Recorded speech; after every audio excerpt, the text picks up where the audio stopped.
Welcome to another episode of Wartime State of Tel Aviv and Beyond.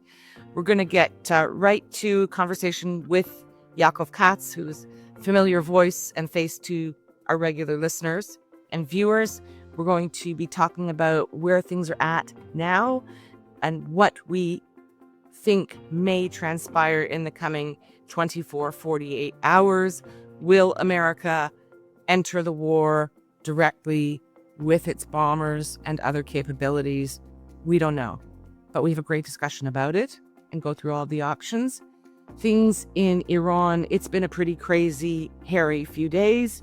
Very significant targets, both military and industrial, have been severely damaged or destroyed in Iran. Israel continues to dominate the skies, not only over Iran, but kind of has the run of the Middle East.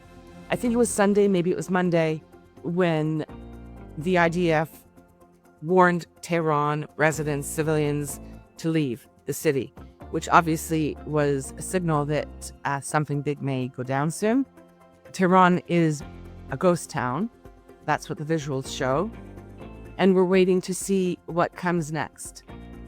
Meanwhile, in Israel, things are a little calmer, and the Home Front Command here is beginning to talk about very slightly easing up the quite intense restrictions that we've been living with and under since 3 a.m.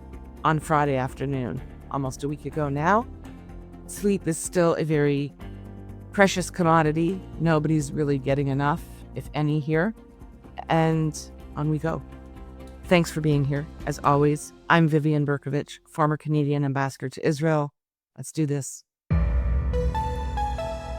Wednesday, June 18, 4:30-ish p.m. in the afternoon in Israel. Wonderful to see you. Your smiling face, Katz. How are you? Always great to be with you. Always great to be with you, too. And I have to say, a few nights ago, we had intended to convene, and then I received a message from you that you were in the midst of something very urgent, and then the next thing I knew, you were on a tugboat somewhere in the Mediterranean. It's true. Yeah, Yes. so, I mean, it's just kind of like a little light, sort of fun drama. Care to share it with the listeners? Why were you on a tugboat, Yaakov? So I had been flying back. I was in London for a couple of days last week, was flying back late Thursday night, 9 p.m. out of Luton, near London. Was supposed to land in Tel Aviv, 3:45, 3:40. As we get closer in the morning. Yeah. As we get close to the Israeli shores, the plane suddenly turns around, and next thing I know, 20 minutes later or so, we're landing in Paphos, Cyprus, where we then get off the plane. We're told each man and woman to themselves by El Al, which is really reassuring. And I check myself into a hotel and kind of start figuring out how am I getting home. You know, by this point, everyone here is hunkering down in bomb shelters every night. I got, my family's in Israel. I want to be back home with my family. And there weren't many options. The Israeli airspace was closed. El Al really had nothing to tell us. The options were either go through Amman, Aqaba, or Sharm, Taba, but kind of go through an Arab country. By Sunday, I did book a flight for Monday night to go to Amman and try to then cross the Sheikh Hussein border, crossing in the Jordan Valley. I booked it Sunday morning. I said, okay, I'll wait to see if anything else comes through by Monday night. And if it doesn't, I'll take that. I'll risk it. I'll go through the Arab country, even though everyone here was saying don't do it. And then literally, as I was plugging in my computer to get on the call with you, I get a text message from, I'd been in touch with so many people. I mean, you can imagine, Vivian, it's like a village out there. It's every Israeli is, what do you know? Who do you know? Give me your number. I have like 100 numbers now. If this person, Anna, Cyprus. I got all these Cyprus people I've now met. And Israelis who were there. And anyhow, one of them calls me and says, listen, there's a boat leaving Limassol now. If you want it, there's a spot.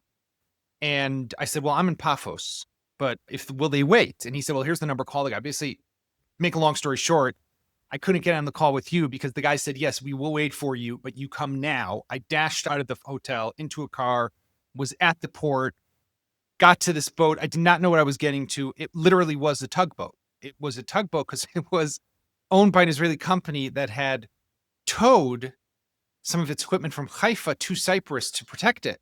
And it was now heading back. And somebody out of these passengers who I then met had convinced the owner to take people back with him.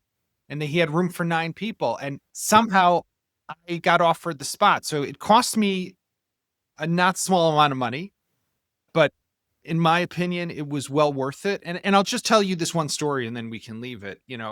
We set sail and about an hour in, and you're going east. So you're going straight towards Israel. And it's nighttime. We set sail about 9, and off in the distance suddenly flashes and streaks of fire. Wow. And there was a barrage coming in, and you're seeing the interceptions right in front of you. And we're not heroic. We didn't do anything. I don't think we're especially courageous, the people who did this. But some people might have said, what am I doing going back there? I mean, I'm going from the lovely beaches of Cyprus back to a literal war zone. And everybody, all of us who were standing on the bridge watching this, you didn't have to speak. You could just see in their eyes the resolve to keep going now, even to turn up the gas, literally, and get there faster. Like we needed even more to be there. And to me, that was moving just to, as like take myself out of it as an observer, as a journalist, to watch and read and see these people. And each one had a unique story. Was just, it makes you really understand what is special about this place, these people. And I'm glad you raised that, Yaakov. I'm going to include in the podcast notes the long post that you made to X about your fellow travelers that evening, which was incredibly moving because you really took us inside the experience. And of course, I, however, was sitting here wondering, wait, he didn't tell the tugboat driver to wait till he was finished with the interview with Viv, but okay. My ego's in check. I can handle it.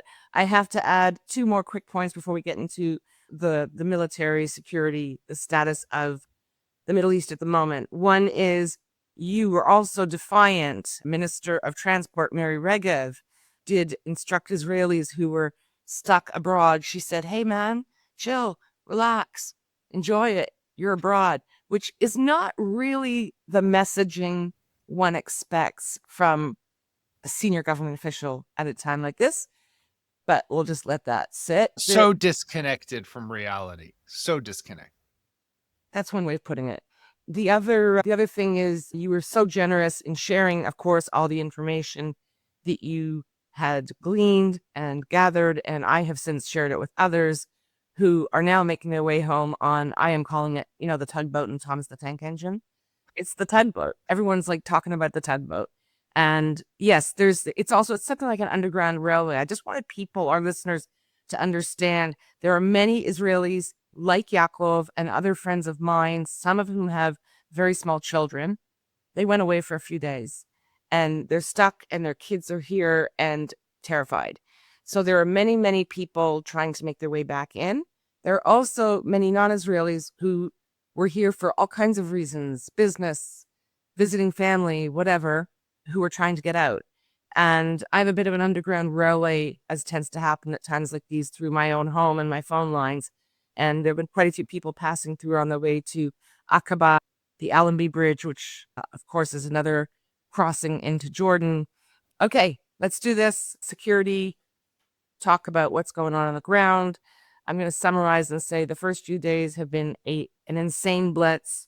We don't have time to pick it apart, but kind of started off with neutralize Iranian air defenses as much as possible, then focus on major military strategic targets, oil refineries, not civilian targets, and then moving into, ministries, key ministries, the interior, justice.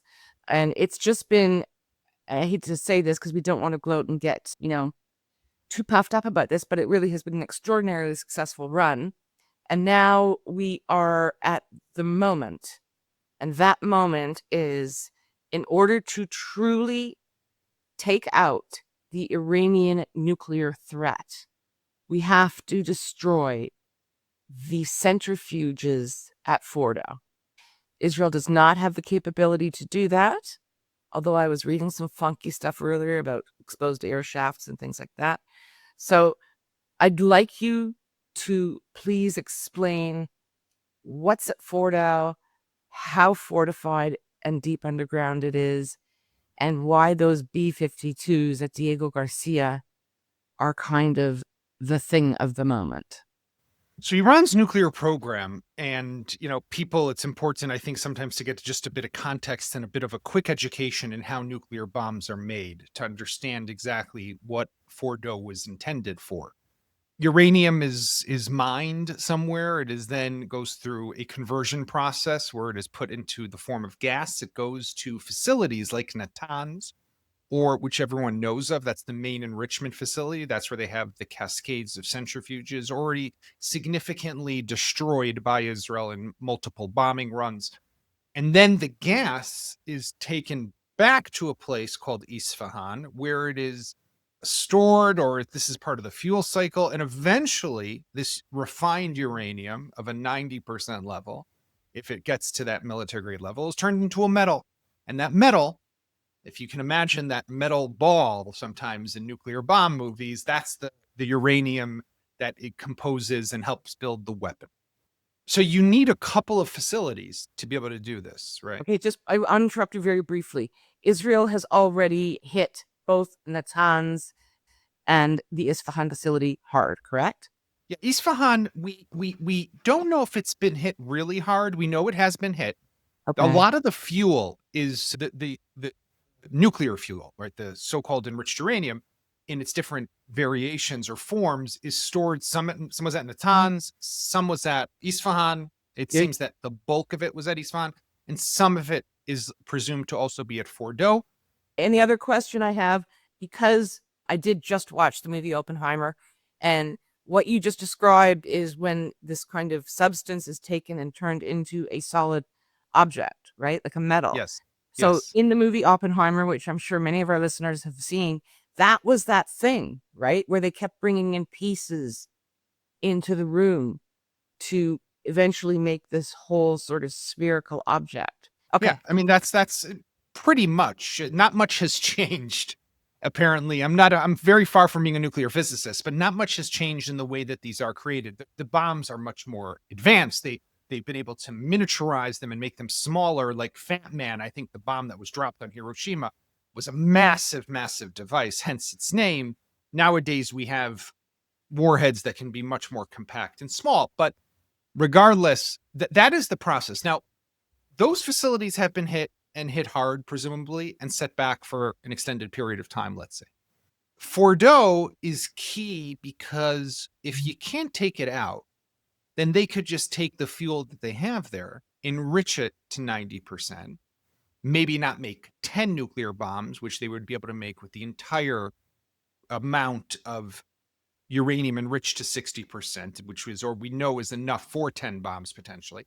So they could take whatever it is, enough for one bomb or two bombs, do it in Fordo, create the weapon, and test a nuclear device, right? And then it's a whole different ballgame. So we could have all these tactical successes right now, but if that goes unchecked, then we'll be asking ourselves, what did we just do? And therefore, Fordo is super important. The Israeli defense minister and everyone else has said Fordo will be taken care of, which leads to some questions of exactly what do they mean by Fordo being taken care of. Israel is not believed to have, as far as I know, and almost everyone knows, it does not have a conventional military capability with a bomb and an airplane to penetrate the Fordo facility. Why? Fordo is burrowed into a mountain near the city of Qom. Qom is a very holy city for the Shia Muslims. And in this mountain, it has an entryway, of course, like, a door to the mountain, but you go deep in, and it's believed to be at about 1 kilometer deep inside. Now, how could Israel potentially destroy this facility? Well, a couple of options come to mind. Let's exclude the Americans for a moment. Option one, a ground forces raid, right? Send in commandos. By the way, we saw this in September in Syria when Israeli commandos from Shaldag, that's an elite unit that's part of the Air Force, flew to Syria, went into an underground facility where Iran had set up a missile production plant and took out the the most important piece that they destroyed there was this special explosives mixer that they had in this underground facility, but the whole thing was basically destroyed. So we see that Israel does know how to send commandos into places. I would just say, though, that we're talking about, there's some slight differences. One is Syria is literally our backyard. Iran is a couple thousand, so 1,500, 2,000 kilometers away. That's one. And why is that important? Because I can easily get helicopters into Syria. I can relatively easily send people to extract people if they get caught there and rescue them because it's close. I can't as easily do that in Iran unless we do have some ground base somewhere. And this leads to a lot of other speculation. There have been rumors over the years of maybe Israel having some sort of airstrip in one of the neighboring countries. Don't know anything about that, but there have been some assumptions leading to that. So if we don't have that, that would be a difficult lift for the IDF to be able to put forces on the ground. Number two is that when Israel did this in Syria in September, Syria did not really have a strong military, was disintegrated already. It was an easier, let's say, operation on the ground. Iran, we're talking about a faraway country. They still do have ground forces. They have capabilities. I mean, I don't know exactly what it is, but there's probably room for some caution there. But it is an option. Option two that I have heard over the years, and I can't say that it's real or true or could work, is kind of drill through the mountain with one bomb after another bomb after another bomb. Like imagine 100 bombs. They each hit the same place and they drill through like literally a drill on a wall. Maybe that could do something. Option three is to cause damage to Fordo. In other words, blow up the entryway, blow up ventilation systems, blow up any assorted electrical nearby plant that feeds it. Not what's inside. They will be able to dig it out. They'll be able to regain access, but you will have caused some damage and set them back. And then, of course, there's the American card. I may start to sound like a bit of a broken record, but it's got to be done. State of Tel Aviv and Beyond is an independent publication. We receive funding from no one except for our listeners and viewers, and that's you. So if you're listening, if you're viewing, and especially if you do so on a regular basis and appreciate our content and our hard work, and frankly, the deep knowledge and expertise that not only the State of Tel Aviv team brings, but the experts who we bring on and with whom we consult, please support us with a paid subscription. It's $60 a year, a cup of coffee a month, and we would really appreciate you showing how you value what we work so hard to bring you. Thanks for considering it. Back to the program. Hang on, before you go on to the American card, I was reading earlier today about one shaft, an air shaft that feeds down from, the surface down into Fordo. Do you know anything about that? You know what that sounds like? You see the newest Top Gun movie? So there's that, the mission, which looked very like Iran or North Korea. They don't name the country, although there was snow, so it wasn't Iran, but Tom Cruise had to fly in this wacky way and then eventually take a missile and hit it into a ventilation shaft. And that's what was going to do it. Again, I don't know about a shaft. It's very possible that there is a shaft like that. They need to get air from somewhere. So this does exist. In other words, there is electricity running there. There is air systems bringing oxygen in. So there are access points in different places. And Israel has said, and I'll tell you something else. If when I hear from Israel that they will not stop without dealing with Fordo, it would have been stupid to embark on this and believe that definitely America's getting involved. So that could not have been the absolute strategy. We must have a plan somewhere. So I at least, I have to believe that the Americans can take care of business within an hour, Viv, and that's the reality. They have a weapon. It's called the MOP. It's the GBU-57. It's the Massive Ordnance Penetrator. Another name for it is MOAB, the Moab, the mother of all bombs. It is a massive. It's probably the largest conventional weapon that exists. It's about 13 tons. And a B-2, those are those bombers that are shaped like a triangle, stealthy looking. So cool. So cool. Yeah. Cool. No one has them except for the Americans. Even if America, I've heard people ask, people have said, why don't they give us the MOP? Well, the simple answer is we don't have aircraft to carry it. I mean, they're huge. They're massive. Our standard fighter jets cannot carry these things. Years ago, I had heard about in the IDF, they were looking into seeing whether a Hercules, a C-130, could potentially carry it, but apparently that was ruled out at some point. The Americans could do this in 2 bombing runs. I mean, two B-2s, each one can carry 2 GBU-57s, and game over. That's it. Kind of we're done for the day. Shut down Iran's nuclear program. I would guess though that Trump is looking at multiple options, and as we speak and we record this, we don't yet know what the decision is. But I would, knowing how the U.S. military and National Security Council does work, you don't present the president with one option. You present him with multiple options. Option 1 would be to obviously do nothing, not get involved. Option 2 would be to just take out Fordo. We'll help Israel very isolated in this one specific place. Option 3 would be if we're already doing Fordo, let's make sure that everything else can't be rebuilt. So let's drop another bomb on Natanz, and let's drop another one on Isfahan, and let's just, let's wipe out everything. Let's not leave questions, because Israel's capabilities are, of course, more limited. And then option 4 would be, if we're already doing all of that, we do have to worry about retaliation against American bases, against UAE, against Saudi infrastructure, oil infrastructure, refineries, and the likes. So therefore, let's also take out some of the Navy that would wreak havoc potentially on the Persian Gulf, and let's take out some of the shorter range rocket systems that they have that aren't relevant to us because they're they're not in range, but they are relevant for the Emiratis and the Saudis. So the president has a lot of options here that he could potentially go with. Okay. So that's where we're at right now. Presumably there are very intense situational assessments going on in the famous Situation Room. And in the remaining very few minutes, I've got my eye on the clock, Yaakov, because I know it's one after another for you today.